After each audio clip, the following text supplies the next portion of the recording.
ሰላም ጤና ይስጥልኝ እንደምን ቆይታችኋል ውድ ተመልካቾቻችን ሳምንታዊ የመገናኛ ብዙሃን ዳሰሳ መርሃ ግብራችን ነው ከሰዓት ጀምሮ ወደ እናንተ የሚደርስ ነው የሚሆነው የዛሬ መርሃ ግብር አሰናድተን ወደ እናንተ በማድረሱ በኩል ቀሲስ ልሳነ ጽድቅና እኔ ሄኖክ ደስ ያብረናችሁ ቆይታ እናደርጋለን ካፍታ ቆይታ በኋላ መልሰን የምንገናኝ ነው የሚሆነው የአብሮነት ቆይታችሁ አይለየን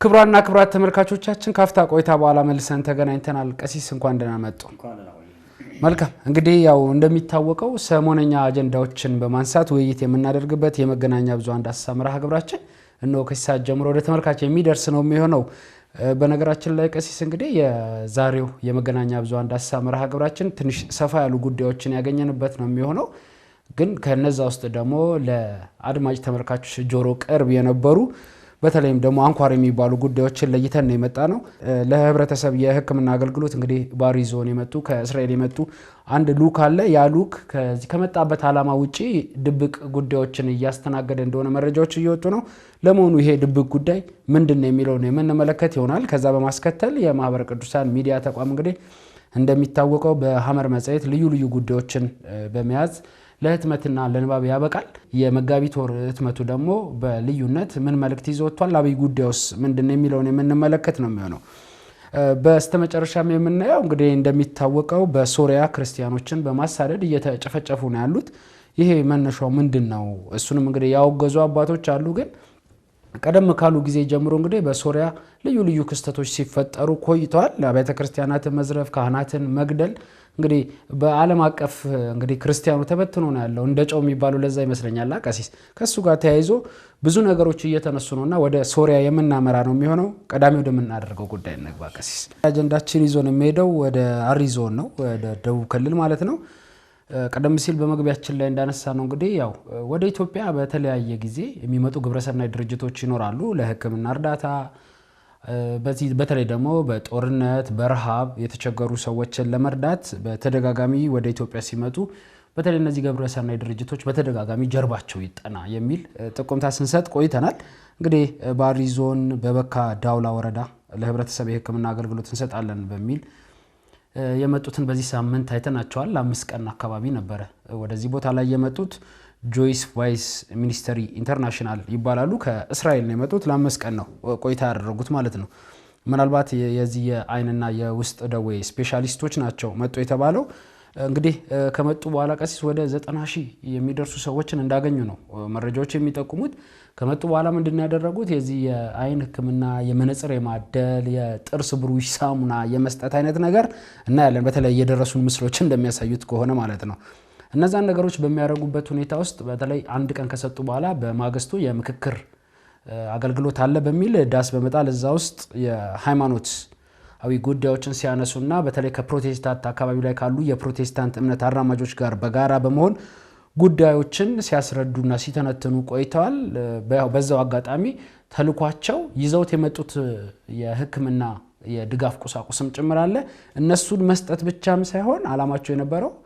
የሃይማኖት ተልኮ ነበር ማለት ነው ምናልባት እንግዲህ እንደዚህ አይነት ነገሮች ያው ልምዶቻችን አሉ ይታወቃሉ ባሳለፍነው ጊዜ በሰሜኑ ጦርነት በተካሄደበት ሰዓት ማለት ነው በተለያዩ የመጠለያ ጣቢያ ውስጥ በመገኘት እርዳታ የሚሰጡ በመምሰል እርዳታውን ለመስጠት በራሱ መጀመሪያ ቀድሞ መማር ጸሎት እንዲደረግለት ግዴታ የሚጥሉም የግብረሰናይ ድርጅቶችን ስንመለከት ቆይተናል እንግዲህ ያው እንደ ንስር ነው መመልከት አለብን ብለን የምናስበው ቀሲስ እንደዚህ አይነት ጉዳዮችን በተለይ ሀገረ ስብከቶች በሀገረ ስብከታቸው የሆነ ግብረሰናይ ድርጅት መጥቷል ሲባል እንደው ዝም ብለን መመልከት የለብንም የመጀመሪያ እርዳታ ቀን የኢትዮጵያ ኦርቶዶክስ ተዋሕዶ ቤተክርስቲያን አማኞችም ያው በዛ እርዳታው ላይ እንግዲህ የአይን ህክምና ለማግኘት የተለያዩ ቁሳቁሶችን ለማግኘት ተገኝተው ነበር ጉዳዩ ሲያዩት ግን ሌላ ተጨማሪ አጀንዳ እንዳለው የተገነዘቡ ከማግስቱ ጀምሮ ቀርተዋል ምናልባት አካባቢ ላይ ያሉ ጠንካራ ምንላቸው ኦርቶዶክሳውያን በተለይ በክልሉ የጤና ቢሮ ምክትል ኃላፊ ጋር ስልክ በመደወል መረጃዎችን አቀበለውት ነበር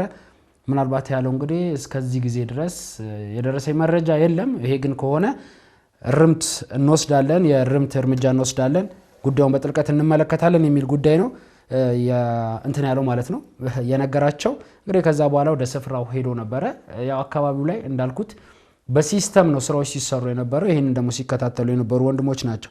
ምናልባት አገረ ስብከቱ አይተው ከሆነ ቀሲስ ይሄን ጉዳይኛ እያጣራን ባለንበት መካከል ተዋህዶ ሚዲያም ጉዳዩ ደርሶት መረጃዎችን አውጥቶ ነበር። እነሱ ደግሞ አገረ ስብከቱ ጋር ጭምር ደውለው ነበርና የአገረ ስብከቱ እንግዲህ የስራ ኃላፊዎች ጉዳዩን እንደማያውቁትና ገና እየሰሙ እንደሆነ እሱም በመከታተል እንደጀመሩም ተናግረዋል ማለት ነው። ምናልባት እንግዲህ ቀደም ሲል እንዳነሳሁት የአገረ ስብከቶች ግብረሰናይ ድርጅቶች ወደ አገረ ስብከታቸው ሲገባ ተልኳቸውን መመርመር መፈተሽ አንዱ ግዴታቸው መሆን መቻል ያለበት ይመስለኛል። እየመጡ ያሉ ግብረሰናይ ድርጅቶች አንድ ዓላማ ብቻ ይዘው ስለማይመጡ ማለት ነው። እንግዲህ ባሳለፍነው ጊዜ ብዙ ጊዜ አንስተነዋል ቀሲስ ከዚህ ከሰሜኑ ጋር ተያይዞ ማለት ነው። ብዙ ማለት የሚያልፈለኩት ለዛ ነው። እንዳጠቃላይ ግን እነዚህ ከጥንት የቤተ ክርስቲያን ታሪክ ጀምሮ ስናነሳ እንደዚህ አይነት ሚሽነሪዎች ተግባራቸውን የሚፈጽሙት በሌላ ተልኮ የመጡ በማስመሰል በስርዓት ብዙ ነገሮችን እያስገቡ በመጽሐፎቻችን በልዩ ልዩ መንገድ እንግዲህ የቤተ ክርስቲያን አስተምሮ ሲበክሉ ቆይተዋልና እነዚህ ሰዎች ማስቆም መቻል ያለብን ብለን የምናስበው ምናልባት እነዚህ አገልግሎታቸውን እንግዲህ ጨርሰው ወጥተዋል። ቀጣይ ከኢትዮጵያ ወጥተዋል ወይስ ወደ ሌላ ክልሎች ለተመሳሳይ ተግባር ይሄዳሉ? እሱን መመርመር መቻል ያለብን ይመስለኛል። እንዳጠቃላይ ይሄን ጉዳይ እንዴት አገኙት የሚለውን እንመልከትና ወደ ቀጣይ አጀንዳ የቅርብ ጊዜ እንኳ ታሪካችን አይተኮና 100 ዓመት የማያልፈው ታሪካችን በመነኮሳት ስም መነኮሳት ነን ብለው የመጡ ግለሰቦች እንደነበሩ እናውቃለን። እንዲሁም ደግሞ የተለያየ ሞያ ዘርፍ ውስጥ ያሉ ግለሰቦችም ጭምር ሞያ ያለን ብለው የመጡ ወይም ደግሞ በሆነ ዘርፍ ላይ ይመረቁና ስፔሻላይዝ ያደርጉና ከዛ በኋላ መጣው በዛ ሞያ ደግሞ የራሳቸው ሃይማኖታዊ ጉዳይ ሲያስፋፉ እንደነበረ እናውቃለን። ይሄ ይታወቃል። ይሄ የመጣንበት 100 ዓመት በተደጋጋሚ የተከሰተ ጉዳይ ነው ማለት ነው። እንዲያውም በሀገር መሪነቱም የነበሩ ግለሰቦች ይጎላቸው የነበረውን ሞያ ተኮር ጉዳይ ጭምር ለመሸፈን ፈልገው ግለሰቦቹም ብዙ ጉዳይ እንዳመቻቹላቸው ይታወቃልና ይሄ እንደ ሀገርም ዋጋ ያስከፍል። ታሳውስ እንደሆነ በተለይ ኢትዮጵያ በጣሊያን የገጠማት ጦርነትን እንዲያመቻቹ እድል ያገኙ በካቶሊክ ሚሽነሪዎች ነው እንደምታስታውሰው እና እነሱ ቀደም ብለው መተው ነው ይሄ በምንኩስና ስም በክህነት ስም መተው ከዛ ደግሞ እንደዚህ በጉብኝት ስም መተው ነው በሀገራችን አጠቃላይ ያለው እንቅስቃሴ በተመለከተ መረጃ ሙሉ ይዘው ሄደው ከዛ በኋላም እንደተፈጠረ ይታወቃልና ግለሰቦችም ብታያቸው ሌሎችም ጉዳዮች በኋላ የምናያቸው አላማቸው አንድ ነው። እንደ ሀገር ዋጋ ያስከፍሉሃል። ደግሞ እንደገና በአፍሪካም ቢሆን በዓለም የምትጠላ ቤተክርስቲያን አለች። ይሄ መቼም ጥናት አያስፈልገውም ስለሚታወቅ ብዬ ነው። የኢትዮጵያ ኦርቶዶክስ ተዋሕዶ ቤተክርስቲያን በጣም የምትጠላ ቤተክርስቲያን ናት። በስፔሻሊ በብዙዎቹ የፕሮቴስታንት እምነት ተቋማት ይህን ሀሳብ የማይደግፉ ግለሰቦች እንዳሉ ያውቃለሁ። ግን በተቋም ደረጃ አይተህ ከሆነ ደግሞ ያንን ነው። ያ ብቻ አይደለም። የኢትዮጵያ ቤተክርስቲያን አቋም ጭምር ደግሞ የሚነቅፉ የሚተቹ የፖለቲካ ፓርቲዎችም ጭምር በፖሊሶቻቸው ወይም በፓርቲ የሚመሩበት መመሪያ ጭምር ጉዳዮቹን ለማሳደግ በሚፈልገው ልክ እርምጃ ለማምጣት ኦርቶዶክስ ቤተክርስቲያን የሚያህል ምቹ አይደለችም የሚል አቋም ያላቸው የፖለቲካ ፓርቲዎችም ጭምር እንዳሉኝ ሀገርም ይታወቃል። ይሄ ጉዳይ ከፍ ካርከው ደግሞ ከየት እንደሚመነጭ መስመሩ ማወቅ የሚከብድ ጉዳይ አይደለም እና ይሄ ዓላማው የኢትዮጵያ ቤተክርስቲያንን ከማፍረስ ጋር የኢትዮጵያ ቤተክርስቲያን ከመዋጋት ጋር የሚያዝ ጉዳይ እንደሆነ ሰው ባይዘነጋው ጥሩ ነው። ከግለሰቦች ባለፈ ጉዳይ ግን ተቋማት አሉ። ሄኖክ ተቋማትን የምናያቸው ተቋማት ላይ እንግዲህ እኔ በሶስት ዘርፍ ነው ማያቸው። እኔ አንደኛ በሕክምና ይገባሉ። በሕክምና ይገቡ አሉ አይደለም።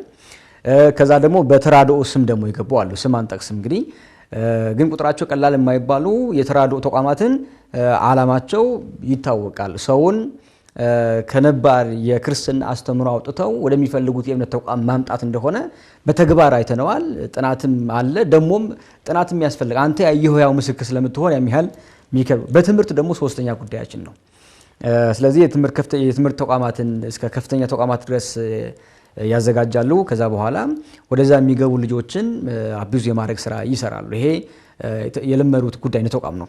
ምናልባት ወደ ሕክምና ማዕከላት ካቋቋሙ በኋላ ወደ ሕክምና ማዕከላት የሚሄዱ ታካሚዎች ጸሎት እንዲያደርጉ የሚገደዱበት አጋጣሚ ይፈጠራል። አዲስ አበባም በአይናችን አይተናል፣ ሰምተናል። በየክፍለ ሀገሩም አለ። ይሄ እንግዲህ በተራድኦም እንደዛ ነው። ይሄ ነገር ይሰጣው የሆነ ጉዳይ ያካፍሉሃል። ከተቀበልክ በኋላ ቀጣይ ያለው ጉዳይ እንድትቀበል የሚያቀርቡልህ የአማራጭ ሐሳብ አለ።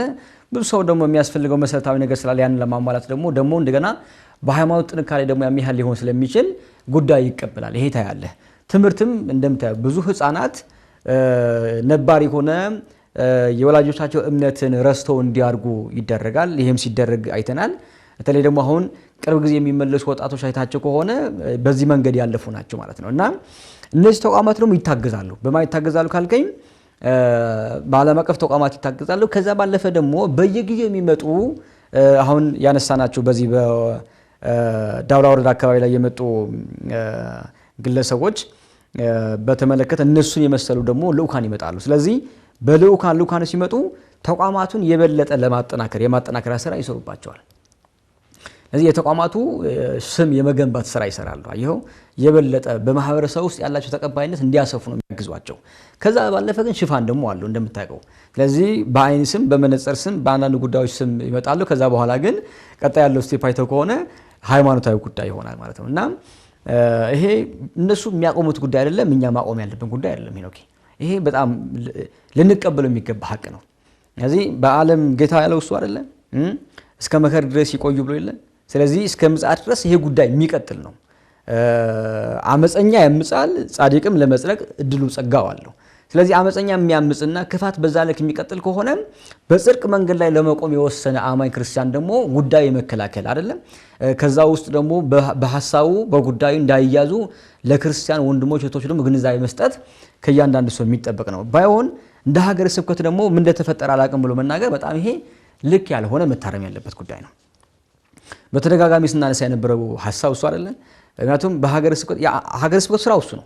በሀገረ ስብከት የሚሰሩ ጉዳዮችን ማወቅ አለበት። እንደምታውቀው ቤተክርስቲያን ላይ እስከ ቤት ድረስ መዋቅር አለ አይደል? ያን አክቲቭ ያልሆነ ከሆነ አክቲቭ ማድረግ ነው የሚጠበቀው። ከዛ ውጭ ግን ምን ይሰራ እንደነበረ አለማወቅ ደግሞ እንደገና ከተነገረ በኋላ ደግሞ ለጉዳዩ ቸልተኛ ሆኖ ማለፍ ይሄ በጎቹን ከማስፈላት ያልተናነሰ ጉዳይ እንደሆነ ያዋለ። ስለዚህ ትልቁ ስራ መስራት ያለበት ሀገረ ስብከት እንደሆነ አስባለሁኝ። የሚቀጥሉ ጉዳዮች ናቸው። የሰሜን ጉዳይ ስታነሳው እንደነበረ አንተም የቀጠለ ጉዳይ ነው። አልቆመም። በነገር ላይ እሱም አልቆመም። አሁንም በጣም ብዙ እናቶች በተለያየ ጉዳይ ምክንያት እንግዲህ እናቶች ናቸው የሚቀየሩት በተለያየ ምክንያት።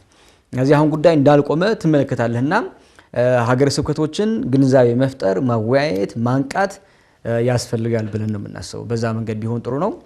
ወደ ቀጣይ ሐሳባችን ብንገባ መልካም። ቀሲስ እንግዲህ ወደ ቀጣይ አጀንዳችን ነው የምንገባው። ምናልባት እንግዲህ አሁን የምንገኝበት የመገናኛ ብዙሃን ዳሰሳን ጨምሮ የማህበረ ቅዱሳን ሚዲያ ተቋም የተለያዩ መርሃ ግብሮችን በዚህ በኤሌክትሮኒክስ ሚዲያ እንደሚያደርስ ሁሉ በወር ደግሞ በሐመር መጽሔት በተለይ በቤተ ክርስቲያናችን የሚነሱ ትልልቅ ርዕሰ ጉዳዮችን በማውጣት ለህትመት በማብቃት እንግዲህ ለአንባቢያን እንዲደርስ ያደርጋል። ቀደም ሲል እንግዲህ ከመሰራረቱ ጀምሮ ሐመር ምን ያክል ጠንካራ ነገሮች እንዳሏት ስናነሳ ቆይተናል። እንግዲህ ያው የመጋቢት ወር ህትመቷን ለጥቅምት ያክል በመገናኛ ብዙሃን ዳሰሳ እንግዲህ ከሰሞንኛ ከሆኑ አጀንዳዎች ውስጥም ይዛ ስለምትወጣ እሱን ለማንሳት ወደዚህ ይዘናት መተናል ማለት ነው። ምናልባት እንግዲህ ያው ዋና ዋና ጉዳዮች የሚባሉትን ለመጠቆም ያክል እንደሚታወቀው ሐመር መጽሔት ቀሲስ ስትመጣ ሁለት ጉዳዮች በአንባቢያን ዘንድ ይጠበቃሉ። በተለይ የማህበሩ መልእክትና እንደዚሁም ደግሞ አብይ ጉዳይ የሚባሉት ምንድናቸው የሚለውን ነገር በብዙዎች ዘንድ በጉጉት የሚጠበቅ ነው።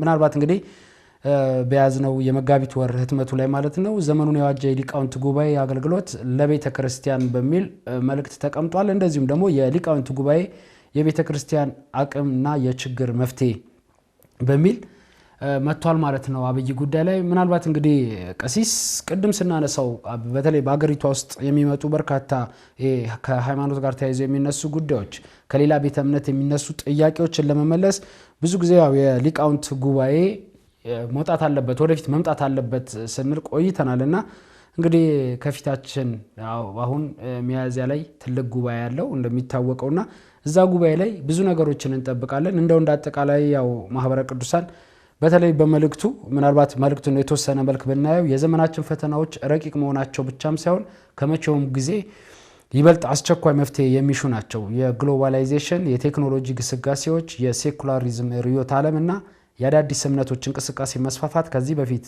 በአይነትም በስፋትም ተወያይተው የማያውቁ ፈተናዎች እየሆኑ እነዚህ ችግሮች ከስራቸው እየፈቱና መልክ እያስያዙ ለመሄድ የሊቃውንት ጉባኤ አቅምን የሚጠይቁ በመሆናቸው ሊቃውንቱ እንደ ጠቢባን በመጠበብ እንደ መንፈሳውያን አበው በመጸለይ የቅድስት ቤተክርስቲያን ስርዓትና ሐዋርያዊ አስተምሮን መጠበቅ ይገባል የሚል መልእክት ነው የተላለፈው።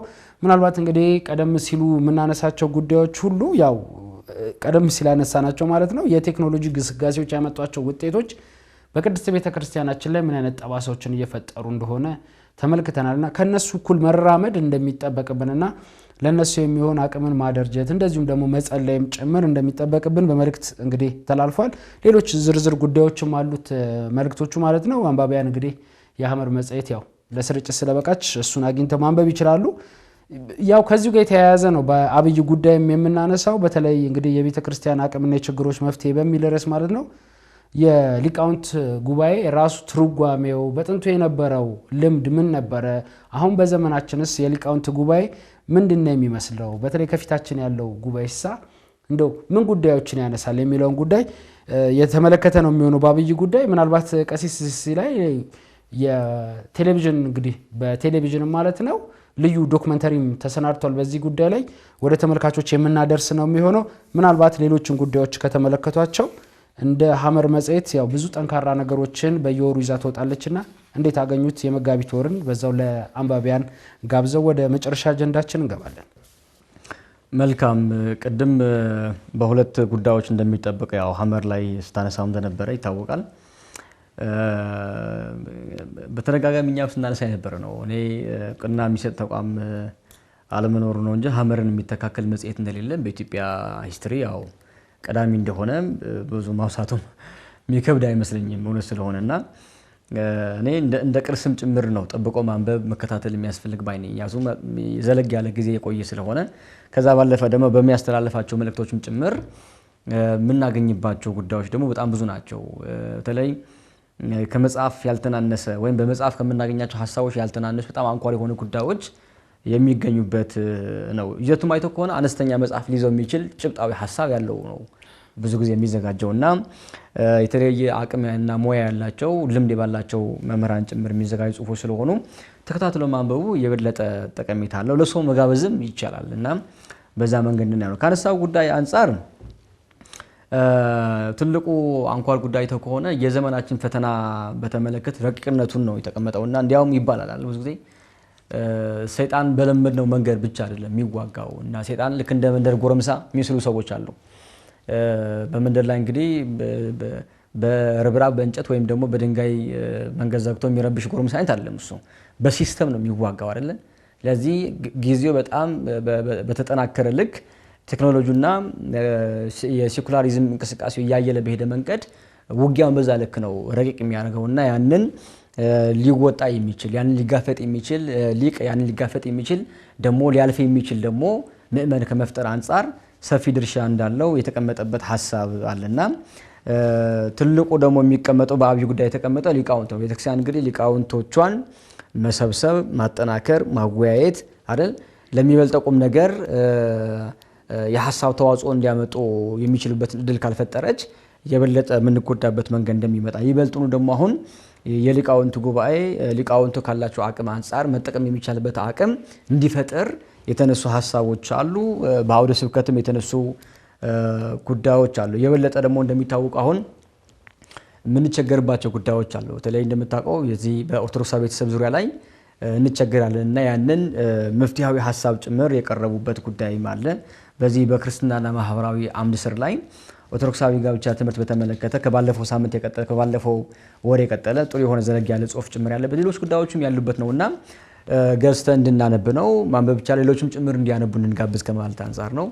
ወደ ቀጣይ ሐሳባችን ጥሩ እንግዲህ ያው ከሀገራችን ውስጥ የተነሱ ብዙ ጉዳዮች ውስጥ መካከል መራርጠን ሰሞነኛ የሆኑ ጉዳዮችን የተመለከት ነው። እንግዲህ ከሀገር ወጣ ስንል ደግሞ ወደ ሶሪያ እናመራለን ማለት ነው። በዛሬው መረጃችን ቀሲስ እንግዲህ እንደሚታወቀው ያው በሶሪያ ያሉ ክርስቲያኖች በተለያዩ ጊዜዎች እንግዲህ ሲሳደዱ በተለይ ቅድም ስናነሳው ነበር በተለያዩ የዓለማችን ክፍሎች ክርስቲያኖች በተለያየ መልኩ እንግዲህ ይገኛሉና በተለይ ቁጥራቸው አነስተኛ በሆኑ አካባቢዎች ላይ ያሉ ሀገራት ላይ ያሉ ክርስቲያኖች በተለያየ መልኩ ጫና ሲፈጠርባቸው እናያለን።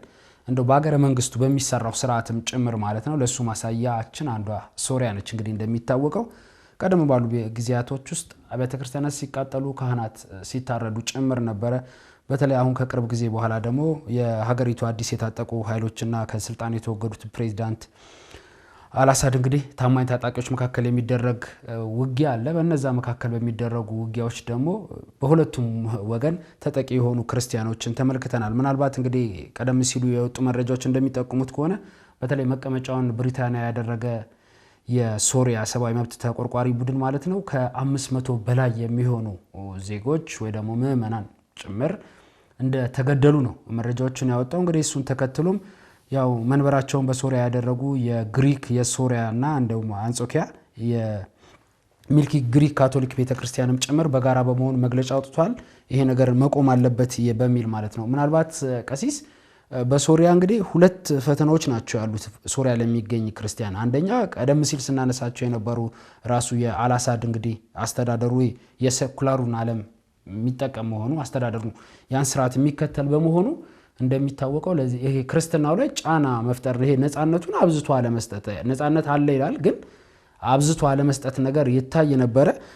እሱ አንደኛ ጉዳይ ነው። እንደዚሁም ደግሞ አክራሪ የሚባል የእስልምና እንቅስቃሴ ከሚደረጉባቸው እንደ ፊት አውራሪ ከሆኑ ሀገራት መካከል ሶሪያ አንደኛና ተጠቃሽ ነች። ምናልባት አሳደዋቸውን በጦርነቱ በሚሻሽተው ያሉባቸው ግዛቶች ጭምር በመሄድ የማሳደድ ስራዎችን ይሰራሉ እና እሱ ላይ ደግሞ በዓለም አቀፍ ተበትነው የሚገኙ ደግሞ ይሄ ከአክራሪ እስልምና ጋር ተያይዞ እንቅስቃሴ የሚያደርጉ አካላት ድጋፍ የሚያደርጉበትንም ሁኔታ ተመልክተናል። እንግዲህ ያው በሶሪያ ምድር አሁን ላይ ቀሲስ ክርስቲያን መሆን በራሱ እንደ ኃጢአተኝነት ነው የሚታየውና ዛሬም በርካቶች እየታረዱ ነው ያሉት። እንግዲህ ከዚህ ጋር ተያይዞ ነው ያው መግለጫዎቹ የተሰጡት። እንግዲህ ቀደም ሲል ስናነሳው ነበር ቀሲስ በኢትዮጵያ እየተከናወኑ ያሉ በተለይ በእነዚህ ባለፉት 3 4 5 ዓመታት በኢትዮጵያ ውስጥ ያየናቸው ዘርፈ ብዙ የግድያ አይነቶች ብዙ ነገር ቅዱስ ቤተክርስቲያን ላይ ሲደርስባት በክርስቲያን ሁሌም እንደሚሳደድ በዓለም አቀፍ ደረጃ ብዙ አሳዳጆች እንዳሉ ስናነሳ ቆይተናልና ሶሪያ ላይ የተፈጠረው ነገር ይሄ ነው። ያው መቆም አለበት የሚል ነገር ነው የተነሳው። ምናልባት ቀደም ሲል ያው እነዚህ አዲሶቹ የሶሪያ ታጣቂ ባለስልጣናት እነዚህ በቁጥር አናሳ ለሆኑ የሃይማኖት ተቋማት ልዩ ትኩረት እንሰጣለን የሚል ነገር ነው ቅስቀሳ ሲጠቀሙ የነበረውና እነሱ ከመጡ በኋላም እንደሚያዩት በጣም ጉዳዩ በስፋት የቀጠለ እንጂ የቆመ ነገር የለም። እንደ ክርስቲያን ያው የትም ብንቆም አንድ ክርስቲያን ሲቆም አንድ ክርስቲያን ሲጎዳ ይገደናልና ይሄን ጉዳይ ለመመልከት ችለናል ማለት ነው። ምናልባት ቀሲስ ከሀገራችን ካለው ነባራዊ ሁኔታ ጋር ማያይዘው በሶሪያ እየሆነ ያለው ነገር የሚቆመው እንደው እዛው ሶሪያ ላይ በሚፈጠረው ወይ ደግሞ ልክ እንደ ኢትዮጵያ አሁን የሰብአዊ መብት ተሟጋች እንደሚያወጡት ሪፖርቱን ከመስማት በዘለለ ዓለም አቀፍ ተቋማት ዓለም አቀፍ የሰብአዊ መብት ተሟጋቾችስ ምንድነው እዚህ ላይ መስራት ያለባቸው? በተለይ በዘመናችን በክርስትና ላይ እየተፈጠሩ ያሉ ጫናዎችን በዓለም አቀፍ ደረጃ ትንሽ የኮሽታ ሲፈጠር የፖለቲካ አለመረጋጋት ሲፈጠር እንደው ያ ሁሉ ጫና የሚፈጠረው እዳውን የሚከፍለው በዓለም ላይ ያለ ኦርቶዶክሱ ክርስቲያኑ ነውና እዚህ ላይ እንደው ዓለም አቀፍ ተቋማት ምንድነው ማድረግ ያለባቸው የሚለው ነገር ጥቁም ተሰጠን የዛሬ መራቅርና ተቀላቀለ። መልካም ብዙ ጉዳይ ስላነሳ አንተን የባጭሩ ነው ማነሳው። በሶሪያ ላይ ሁለት ሀሳቦች ላንሳ ብዬ ነው። በተለይ ከአልአሳድ በስልጣን በነበሩበት ጊዜ ላይ የነበረው አጠቃላይ የክርስቲያኖች እንቅስቃሴና አሁን ያለው በጣም የተለያየ ነው። ሰው ትንሽ ሊያስቸግረው ይችላል ጉዳይ ለመገንዘብ የተለያየ ነው። አሁን በጣም የባሰ ነው። በነገር ላይ አሁን አማራጭ የሌለባቸው ብዙ ጉዳዮች እንዳሉ እናያለን። በአልአሳድ ጊዜ ምን መሰለህ አልአሳድ የሶሪያ ቦታ የሚይዙበት መንገድ እየጠበበ ሲመጣ ዋና ከተማና ጥቂት ቦታዎች ግዛት ልክ እንደያዙ ከዋና ቦታና አልአሳድ ከያዟቸው ቦታዎች ውጭ የነበሩ ክርስቲያኖች ይገደሉ ነበር እና ኢቨን እዛ አካባቢ የነበሩ ጥንታዊ ገዳማት ጭምር ገዳማት ይዘረፋሉ፣ ሴቶች ይደፈራሉ። ብዙ ጉዳይ ነው የነበረው እና ክርስቲያኖች አማራጭ ሲያጡ ከአልአሳድ ጋር ተመካክረው በልጆቻቸው በኩል ገዳማትን ማስጠበቅ ልጆቻቸው ማስጠበቅ ነበር አንድ አማራጭ የተወሰደው በጊዜው ላይ። ስለዚህ አልአሳድ ከሄዱ ጊዜ ድረስ የነበረው ይህንን ነው። ምናልባት በትክክል መረጃ ማግኘት ያልተቻለ ጉዳይ ሆነና ነው እንጂ ቀድሞው ታጥቀው የነበሩ ይከላከሉ የነበሩ ክርስቲያን ታጣቂዎች አሉ። የራሳቸው ገዳማትን ይጠብቁ የነበሩ ክርስቲያን ማህበረሰብ ይጠብቁ የነበሩ ክርስቲያን ታጣቂዎች አሉና እነሱ ይህንን እንግዲህ አሁን ከብዙ ትግል በኋላ ወደ ስልጣን የመጡ ግለሰቦች ደግሞ በተመለከተ እነሱ ከመጡ በኋላ ቀጥሎ አልቀጥሎ የሚለው ጉዳይ ብዙ ግልጽ የሆነ ነገር ማግኘት አልተቻለም። ግን እንዳልቀጥሎ ታያለህ በተወሰነ መንገድ። ምክንያቱም ጥቃቶቹ እሱን የሚያሳየው ምክንያቱም አሁን ገዳማቱ እንደፈለገ ነው ያሉ ንዋያት የሚዘርፏቸው። ከዛ በተጨማሪ ደግሞ ሰው ይገላሉ እንደምታየው ነውና ያንን የበለጠ ነው እየከፋ የመጣው። ስለዚህ ቀድሞ የነበሩ ክርስቲያን ታጣቂዎች እዛ ውስጥ ያለመኖራቸው አንድ ምልክት አድርገው መውሰድ ትችላለህ። ስለዚህ የባሰ ጉዳይ ነው በሶሪያ ቤተክርስቲያን ውስጥ ያለው የሚለው ሐሳብ ብንወስደው ጥሩ ነው። እኔ ከሶሪያ ብቻ አይደለም የሚመለከተው በተለይ ደግሞ ይሄ የክርስቲያን ካውንስል አላለም መግለጫ በተደጋጋሚ መስጠት ጫና መፍጠር የሚያስፈልግ ነው ብዬ አስባለሁ። ደግሞ እንደገና ጉዳዩ የክርስቲያን ማህበረሰብ የሚጠቁባቸው አካባቢ ላይ በተለየ መንገድ አይን የሚያዩ መንግስታትም ጭምራልና ከነሱ ጋር በደንብ ዲስከስ ማድረግ የሚያስፈልግ ጉዳይ ነው ብለን ነው የምናስበው እንደ ሐሳብ። እኔ ከኛ ነገር አንፃር ብናይ ጥሩ ነው ብዬ አስብና እሱ እንጠቅላለን። ምን መሰለህ አሁን ሶሪያም አይተህ ከሆነ ሌሎች ሀገራት አይተህ ከሆነ አናሳ የሚባል የክርስቲያን ቁጥር ያለባቸው ቦታዎች ላይ ጫና ይፈጠርባቸዋል። የሚፈጠርባቸው አንደኛ በአክራሪዎች ይፈጠራል፣ ሁለተኛ ደግሞ በመንግስት በኩል ይፈጠርባቸዋል። እና የመንግስት እንኳን ራሱ መፍትሄ ቢያገኙበት በአክራሪ በተያያዘ መንገድ ግን ጉዳዩ እያየለ እየጨመረ መሄዱ አይቀርም እና ያንን ወደኛ ማየት ይችላል። እኛ ሀገርም እኮ አይተህ ከሆነ አናሳ የሆነ የክርስቲያን ቁጥር ያለባቸው ቦታዎች ላይ አብያተ ክርስቲያናት ሲቃጠሉ እና ሲዘረፉ ነበረ፣ ክርስቲያኖችም ሲታረዱ ነበር አይደል? መቼም ይሄ የቅርብ ጊዜ ብዙ ከተሞች ማሳት ይችላል በደንብ አድርገና እኔ ሶሪያ ውስጥ የነበረው ችግርና ያለው ችግር ሶሪያ ወደዚህ መንገድ የዳረጋትን መንገድ እንደ ኢትዮጵያ ቤተክርስቲያን መጠናት አለበት ብዬ ነው ማስተው። ነው አናሳ የሆነ ቁጥር ያለባቸው ቤተክርስቲያናት አሁን ያሉበት ችግር ላይ የተዳረጉበት መንገድ በደንብ አጥንተህ እዛ ችግር ውስጥ እንዳትገባ መፍትሄ ማብጀት አለበት አይደለም? ጉዳዩ ላይ ከደረስክ በኋላ ምንም ትርጉም የለውም። አሁን ምን ያያችሁ የሐሳብ መለያየትና መፈታተግ እኮ አንዱ ምልክት እሱ ነው። ቼክ ያደርጋሉ አንዳንድ ግለሰቦች የተቋም አለ ግለሰቦቹ ይሄም ያህል ቁጥር ስላለን እንደዚህ የሚል ሐሳብ የሚያነሱ ግለሰቦች ትመለከታለህ አይደለ? ስለዚህ እንደ አይነት ጉዳዮች ለነገ ማሳያ ስለሆነ የነገ መንገዳችን እንዳይከፋ ዋጋ ላለመክፈል ባለመስራታችን ምክንያት ማለት ነው አሁን በደንብ የነዚህ ሀገሮች ተሞክሮ ወደኛ ወስደን መስራት አለብን ብለን ነው የምናስበው። ይበቃኛል እኔ። መልካም ቀሲስ እዚሁ እናጠቃላ። መልካም ይበቃናል። ጥሩ ክቡራንና ክቡራት ተመልካቾቻችን ስትከታተሉት የነበረው የመገናኛ ብዙሃን ዳሰሳ መርሃ ግብር ሰሞነኛ አጀንዳዎችን በማንሳት ወደ እናንተ ስናደርስ ቆይተናል። ከዚህ ጋር የተያያዙ ሌሎች ክትትል የሚፈልጉና እንደዚሁም ደግሞ መረጃዎች ማድረስ የሚጠበቅብንን ጉዳዮች በዜናም ሽፋን ወደ እናንተ የምናደርስ እንደሚሆን ከዚሁ ቃል እየገባን የዛሬን በዚሁ እናበቃለን። የዛሬን መርሃ ግብር አሰናድተን ወደ እናንተ ማድረስ በኩል ቀሲስ ልሳነ ጽድቅና እኔ ሄኖክ ደሴ አብረናችሁ ቆይታ አደረግን። ሌሎች መርሃ ግብራት ወደ እናንተ መድረሳቸውን ይቀጥላሉ። ሰላም እግዚአብሔር ከሁላችን ጋር ይሁን።